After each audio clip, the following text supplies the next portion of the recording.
ஏக்கா நான் வீடு வர போயிட்டுறட்டா, போயிட்டு ஓடி வந்துருக்கேன். சரி போய் பிள்ளைலாம் பார்த்துட்டு ஓடி வா. நானும் ஓடி போயிட்டு வரட்டாக்கா.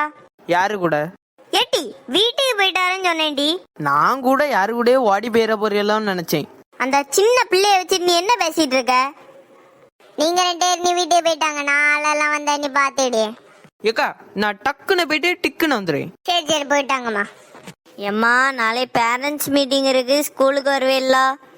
கண்டிப்பா வரணுமா மக்களே? என்னம்மா பேசிட்டு இருக்க? பேரண்ட்ஸ் மீட்டிங் முன்ன வரண்டாமா? எம்மா பாத்துக்கா, இட்லி கடை வடை கடைன்னு சொல்லிட்டு இங்கே இருந்துடாத, நாளைக்கு கண்டிப்பா பேரண்ட்ஸ் மீட்டிங் வரணும். அப்ப அந்த பையலுக்கு அம்மா அமுதாவும் பார்வதியும் வருவாங்களா நாளைக்கு? அவங்க எல்லாம் வருவாங்கம்மா, பின்ன ஒன்னா போலியா இருப்பாங்க.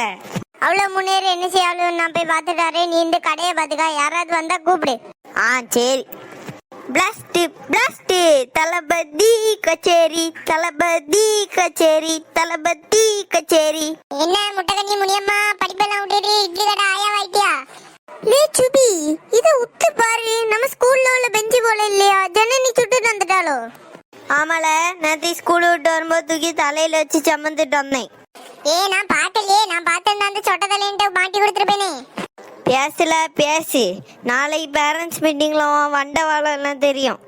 லே சுபி, நம்ம அவளை கலாய்க்க வந்து அவ ஒரே இதுல நம்மள கலாய்ச்சி போட்டாளே. அச்சே, நான் அப்படியே பயந்துட்டேன்ல. ஆமால, நானும் ஷாக் ஆயிட்டேன். பேரண்ட்ஸ் மீட்டிங் சொன்னா நாங்க பயந்துருவோமா? நாங்கெல்லாம் சிங்கங்கள், நாங்கெல்லாம் சிங்கத்து கூட என்ன செல்ஃபி எடுத்தாங்க. சிங்கம் நாளைக்கு அசிங்கம் ஆகுது தெரியும். உன்னை பத்தி எல்லாம் டீச்சர் வண்டி வண்டியா கம்ப்ளைண்ட் வச்சிருக்காங்க. அதுக்கு நான் எங்க அம்மாவை தாண்டி கூட்டிட்டு வருவேன். எங்க அம்மா என்ன ஃப்ரெண்டு போல. இருந்தாலும் நாளைக்கு எல்லாம் பிள்ளைகளும் முன்னாடி வச்சு நீ அசிங்கப்படுறது என்ன பார்க்கணும்ல. இதுதான் இட்லியா? சரி, அத காக்கா ஆய் போனது போல பக்கத்துல ஒண்ணு இருக்கு, அது என்னது? லே அதிக பேர் தான் கிட்னி. ஐயோ ஐயோ. லேய் மரியாதையா போயிருங்க, இல்லைன்னா கல்ல எடுத்து எரிஞ்சு மண்டையை உடைச்சிருவேன். நீ கல்லெல்லாம் எடுத்து எது கஷ்டப்படு, உங்க கடை இட்லி எடுத்து எறி. உங்க கடை இட்லி அப்படிதானே இருக்கும். லே உண்மையிலே எனக்கு கோவம் வருது, கல்ல எடுத்து எரிய மாட்டேன்னு நினைக்காத, எரிஞ்சிருவேன். உனக்கு கோவம் வரணும்னு தான் நான் பேசியதே. ஸ்கூல்ல பெரிய படிப்பாளி இவ பெரிய லீடர்னு சொல்லிட்டு போர்டுல பேர் எழுதி போடுது. இங்க பாத்துக்கா, எனக்கு கோவம் வந்து நெய்யா கிரிக்கெட் பேட் எடுத்து உன் மண்டையை அடிச்சு சாவடிச்சிருவேன். உங்க அம்மா வேற உங்க 4 பேரையும் வச்சு வளர்த்த கஷ்டப்படுவாங்க, அதுல ஒரு டிக்கெட்டை நான் குறைச்சிடுவேன். குறைப்பல குறைப்ப, நீ அடிக்க வரையான் கை என்ன பூ பறிச்சிட்டு இருக்குமா? நீ பூ பறிக்குதே புளியங்கா பறிக்குதே, ஏன் வழியில நீ தலையிட கூடாது. ஒரு கிளாஸ் டெஸ்ட் வச்சா உடனே போய் மார்க்க வீட்டுல சொல்லணும், ஒரு மீட்டிங் வச்சா உடனே போய் சொல்லணும். பின்ன ஸ்கூல்ல நடக்கிறதெல்லாம் வீட்டுல சொல்லண்டாமால. நீ படிச்சு கிழிச்சு மார்க் எடுக்கனால சொல்லுங்க, நாங்க அப்படியா? உன் பேச்சு கேட்டுட்டு எங்க அப்பா என்ன தூக்கி போட்டு அடி அடின்னு அடிக்காரு. வாங்கல வாங்கி சாவு. கண்ணு முன்னாடி இருந்து போயிருட்டி. எங்க கடையில வந்துட்டு என்ன போட்டின்னு சொல்லுங்க, நீ போல. மச்சான் இதே மேல நின்னோன்னு ஏன் கேவலப்படுத்திடுவா, வா போடிரும்.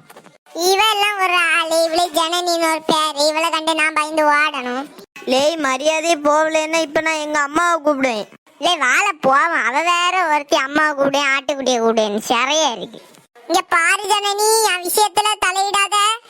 உங்க விஷயத்துல நான் எங்களை தலைய போட்டேன், ஏதுக்கு எடுத்தாலும் தலைய போட்டேன் வாழை போட்டேன்னு சொல்லிட்டு இருக்குது. நீ அப்ப எதுக்கிட்டி குமார பையில கூட சேர்ந்துட்டு என்ன சாரிட்ட போட்டு கொடுத்துட்டு இருக்க? நான் என்னல போட்டு கொடுத்தேன்? பின்ன அந்த பாத்ரூம்ல பேர் எழுதி வச்சேன் நான் எது சொன்னேன்? இந்த குமார் பைய தானே சொல்லி வந்தான், அங்க பேர் எழுதி போட்டேன் நாங்க தான், அதனால தானே நீ சொன்னேன். லே கிறுக்கா, நான் சொல்லல. ஏலே சுமினே விடு விடு. சூடா என்ன இருக்கு? அடுப்பு இருக்கு. ஓ செங்கோட்டையா? இல்ல இல்ல நம்ம ஊர் தான். ஓ காமெடி பண்ணிட்டாங்களாமா, சிரிச்சிரல. ஐயோ எனக்கு சிரிப்பு வரலையே. கடைகிட்ட இருந்து போய் தொலைங்கல. சரி சரி, ஆளுக்கு 2 இட்லி போடு. நாய்க்கு போட்டாலும் போடு, உங்க 2 பேர் தர மாட்டோம்ல. இல்ல அப்போ 2 குறைப்பு குறைச்சிரு. நாய் என்ன தருவாளாம். என்ன பார்வதி அக்காவுக்கு மோயம் குறைச்சு நிக்க? அது ஒண்ணு இல்ல ஆண்டி, ஜனனி நாய் எப்படி குறைக்கும்னு கேட்டாதான் குறைச்சு காட்டி விட்டேன். ஓ அப்படியா, நான் வேற கடை போட்டிருக்கோமா, ஜனனி உன்ன நாயா நிறுத்திட்டாலும் நினைச்சேன். சூப்பர் தே, சூப்பரா வச்சிருக்கேன். உனக்கு ஸ்கூலுக்கு தானே வருவே. சரி இட்லி சாப்பிட்டீங்களா, நல்லா இருக்கா? எங்களுக்கு இட்லியும் வேண்டாம் சட்னியும் வேண்டாம், நாங்க போறோம். போய் தொலைங்கல. லே வாழ போ, உன்னால இட்லியும் போச்சு சட்னியும் போச்சு. சரிலே ஒரு விஷயத்த சொல்லிட்டு போயிரும். எல்லாரும் சப்ஸ்கிரைப் பண்ணுங்க, லைக் பண்ணுங்க, ஷேர் பண்ணுங்க, கமெண்ட் பண்ணுங்க. லைக் பட்டனை தட்டும்போது ஹைப் வந்தா ஹைப்பை தட்டுங்க.